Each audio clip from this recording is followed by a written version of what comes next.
ওর সঙ্গে মিলিয়া মুষলধারে বৃষ্টি আরম্ভ হয়ে গেল। মুসা নবী ডাকতে বলে, আল্লাহ তুমি তো বলেছো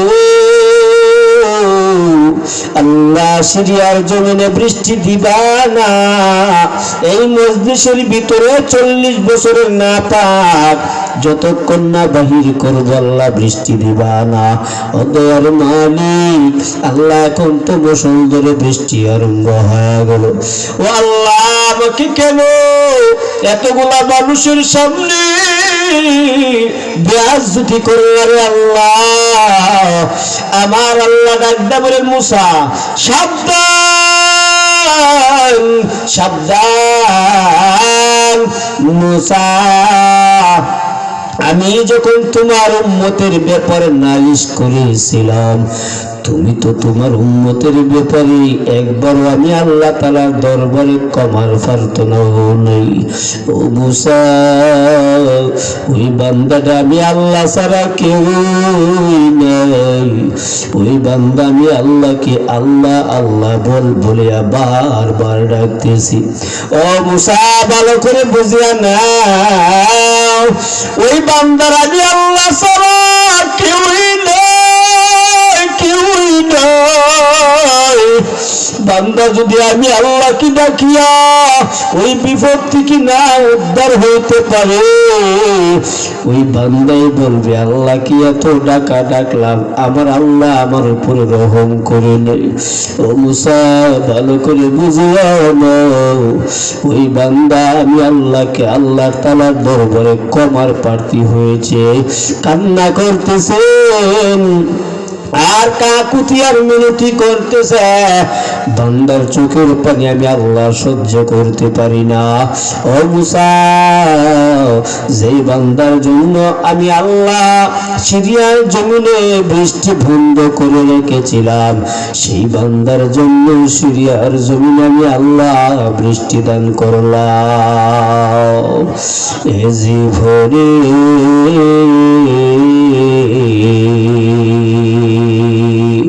না করিলাম বন্দেগী, গুনাহ করে কাটাইলাম জিন্দেগি, গুনাহ করে কাটাইলাম জিন্দেগি, তওবা করি আবার তাওবা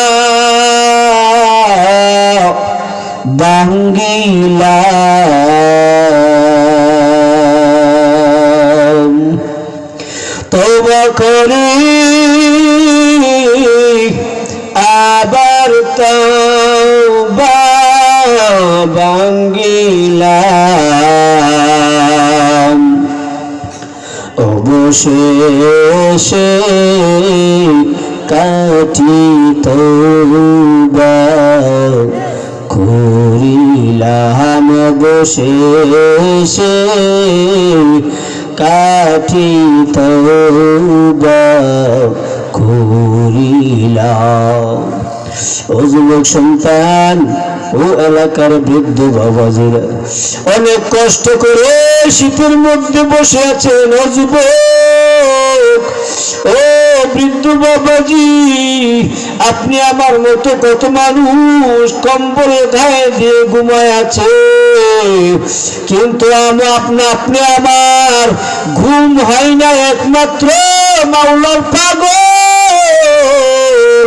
আমার মাওলাকে খোঁজার জন্য এই মজলিসে আসলাম, জীবনে গুনাহ মাফ করার জন্য মজলিসের মধ্যে আসলাম। ও যুবক, পায়ে দড়ি হাতে দড়ি রে যুবক, জীবনে আর কোনোদিন আল্লাহর নাফরমানি করিও না, আর কোনোদিন নামাজ ছাড়িও না, নবীর সুন্নতের উপরে আর আঘাত কোনোদিন করিও না। এর নবীর উম্মত এই জন্য নিজের নফসকে সংশোধন করার জন্য আল্লাহ তাআলার দরবারে তওবা করো। জীবনে যা গুনাহ করবার করো, আমার সামনে কোনো গুনাহ করব না। ও নবীর উম্মত, মায়ার নবীর সাহাবী আবু হুরায়রা রাদিয়াল্লাহু তাআলা আনহু মসজিদে নববীর মধ্যে নামাজ আদায় করে রাস্তা দিয়া হাঁটিয়া যায়। হঠাৎ করে পিছন দিক থেকে আল্লাহর একজন বান্দি ডাক দিয়া বলে, আবু হুরায়রা দাঁড়াও। পিছনের দিকে তাকায়া দেখেন আল্লাহর একজন বান্দি। আবু হুরায়রা দাঁড়াও, আবু হুরায়রা দাঁড়াও। যখন এই শব্দ শুনতে পায় আবু হুরায়রা দাঁড়ায়া গেল। ডাকটা বলে, আল্লাহর বান্দি কিসের জন্য ডাকতেছো? আল্লাহর বান্দি বলেন, ও আবু হুরায়রা, আমি আল্লাহ তাআলার দরবারে তওবা করতে চাই। ও আবু হুরায়রা, আমি আল্লাহ তাআলার দরবারে তওবা করতে চাই। মায়ার নবীর সাহাবী আবু হুরায়রা বলেন, ও আল্লাহর বান্দা, এমন কি গুনাহ করিয়াছো যে গুনাহের কারণে তওবার জন্য পাগল হয়ে গেলা? ও আল্লাহর বান্দী, তওবা কবুল হবে কি হবে না আমি তা জানি না, কিন্তু তোমার গুনাহের ব্যাপার না বললে দুইটা মারাত্মক বড় অন্যায় করিয়াছি। এক নম্বর অন্যায় হলো আমি জিনাহের গুনাহ করলাম।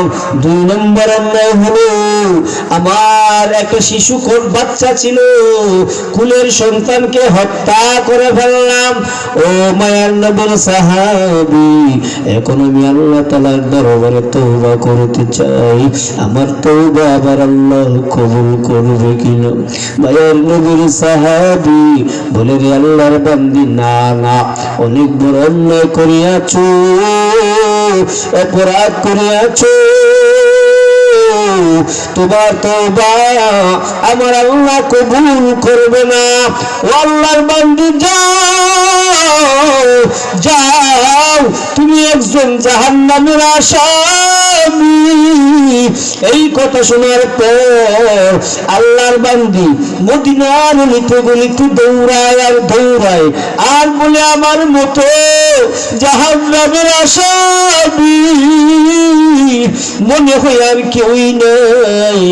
মদিনার গলিতে গলিতে দৌড়ায় মায়ার নবীর সাহাবী আবু হুরায়রা বলেন, এমন মাসালা দিলাম, মায়ার নবী তো এখন পর্যন্ত দুনিয়ার জমিনে জীবিত অবস্থায়। ও আল্লাহর গোলাম, মায়ার নবীর সাহাবী আবু হুরায়রা দৌড়াইয়া মায়ার নবীর কাছে গেলেন।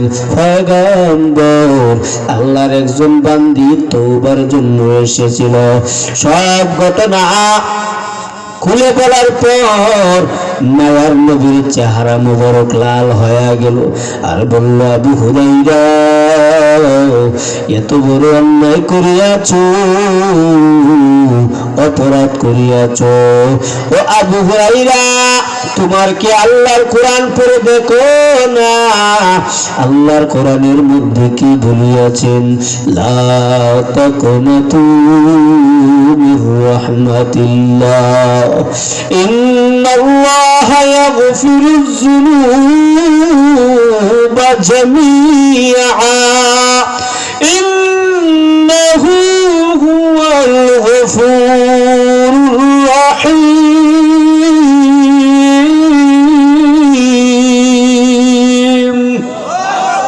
ও আবু হুরায়রা, তোমার কি জানা নাই আল্লাহ কোরআনের ভিতরে আল্লাহ বলেন, বান্দা হাজারো অন্যায় করার পর যখন আল্লাহ তাআলার দরবারে চোখের পানি ছেড়ে কান্না করিয়া তওবা করে, আমার আল্লাহ বলে, বান্দা, তোর চোখের পানির বিনিময় তোর পিছনের সব গুনাহগুলো আমি আল্লাহ মাফ করে দিলাম। এর নবীর উম্মতের দল, মায়ার নবী বলেন, ও আবু হুরায়রা যাও যাও, মদিনার অলিতে গলিতে তালাশ করো আল্লাহর বান্দি কোথায় আছেন, যাও তালাশ করো, না হয়তো তুমি নিজেও জাহান্নামের আসামি হয়ে যাইবা। আবু হুরায়রা দৌড়াই দৌড়াই মদিনার অলিতে গলিতে দৌড়াই দৌড়ে কোথাও আল্লাহর বান্দিকে খুঁজে হয় না। আবু হুরায়রার দৌড় দেখিয়া মদিনার ছোট ছোট বাচ্চারা বলে, আবু হুরায়রা বুঝি পাগল। আবু হুরায়রা বলে, না না, আমি আবু হুরায়রা কোনো পাগল না, আমি আবু হুরায়রা এক জাহান্নামীর আসামি, আমি আবু হুরায়রা জাহান্নামের আসামি। এই বলে আবু হুরায়রা মদিনার অলিতে গলিতে দৌড়ায়। ও নবীর উম্মত, আল্লাহর বান্দাকে কোথাও খুঁজে হয় না। হঠাৎ করে তাকায় দেখি চুলগুলো এলোমেলো অবস্থায় জাহান্নামের ভয়ে একজন আল্লাহর বান্দা কান্না করে দৌড়া গেলেন, যাইয়া বলে, ও আল্লাহর বান্দি চলো, মায়ার নবীর দরবারে চলো।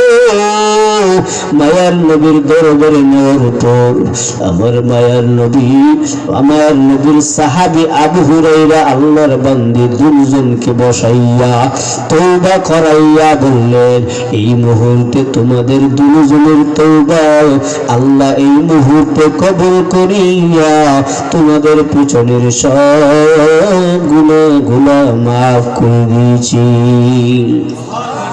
অতএব আপনি আমার জীবনে কত গুনাহ করলাম, এই গুনাহের ব্যাপারে কেউ জানে না। তোমার গুনাহের ব্যাপারে তোমার মা জানে না, বাবা জানে না, ভাই জানে না, বোন জানে না। ও যুবক, তোমার স্ত্রী জানে না, তোমার মেয়ে জানে না, তোমার ছেলে জানে না, কেউ জানে না, কেউ জানে না। জানে একজন, আওয়াজ দিয়া বলেন তিনি কে? আর জোরে বলেন তিনি কে? ও আল্লাহর বান্দা, মায়ার নবী বলেন, উম্মত, এক যারা পরিমাণ গুনাহ নিয়া যদি কবরে যাও, ওই কবরের আযাব সহ্য করতে পারবা না রে মুমিন। হাসরের ময়দানের মাঠ যেদিন খাম হয়ে যাবে, সব মানুষগুলাকে যেদিন আল্লাহ একত্রিত করবেন, ও নবীর উম্মত, সেই দিন কোথায় মা, কোথায় বাবা, কোথায় ভাই, কোথায় বোন, কেউ কারো আপন না, কেউ কারো খুঁজে আসবে না। ইয়া নফসি ইয়া নফসি বলে কান্নার আওয়াজ। আমার আল্লাহ সেদিন বলবেন, সূর্য এত উপরে আর তাকার দরকার নাই, আয় আয় আয়, হাসরের ময়দানে চলিয়া আয়। ও নবীর উম্মত, যে সূর্য দুনিয়ার জমিন থেকে 9,30,00,000 মাইল উপরে, প্রথম আসমানে সূর্য না, দ্বিতীয় আসমানে সূর্য না, তৃতীয় আসমানে সূর্য না, চতুর্থ আসমান যে সূর্য, সেই সূর্যের একটা মুখ শুধু দুনিয়ার দিকে দেওয়া আছে, আর একটা মুখের পাওয়ার দুনিয়ার মানুষ সহ্য করতে পারে না। ওই সূর্যের আরো 49টা মুখ উপরের দিকে দেওয়া আছে। আল্লাহ বলবি, সূর্য তোর একটা মুখ না, দুইটা মুখ না, 49টা মুখ যোগ করিয়া একবারে পাওয়ার দিয়া দুনিয়ার জমিনে ছাড়ো। মায়ার নবী বলে, উম্মত, ওই সূর্য কত বুক উপরে থাকবে? মায়ার নবী বলে, উম্মত, উম্মতির মাথার আঘাত উপরে সূর্যকে দেওয়া হবে, সূর্যের একটা মুখ থাকবে না, আর 49টা মুখ যখন যোগ করিয়া ছাড়বে, সূর্যের তাপে জমিনটা হয়ে যাবে তামা। মায়ার নবী বলে, উম্মত, ওই সূর্যের তাপে গুনাহগার বান্দার মাথার মগজ গুলা টাস টাস করে ফেটে যাবে। সেদিন কান্না করবে, আর ইয়া নফসি বলে কান্নার আওয়াজ, আর বলবে, মালিক মালিক সূর্যের তাপ আল্লাহ কমায়া দাও, আল্লাহ সূর্যের তাপ একটু কমায়া দাও। আবার আল্লাহ তখন ডাকদা বলবি রে বান্দা বান্দির দল, সূর্যের তাপ সহ্য করতে পারো না, জাহান্নামের আগুন কেমনি সহ্য করবি?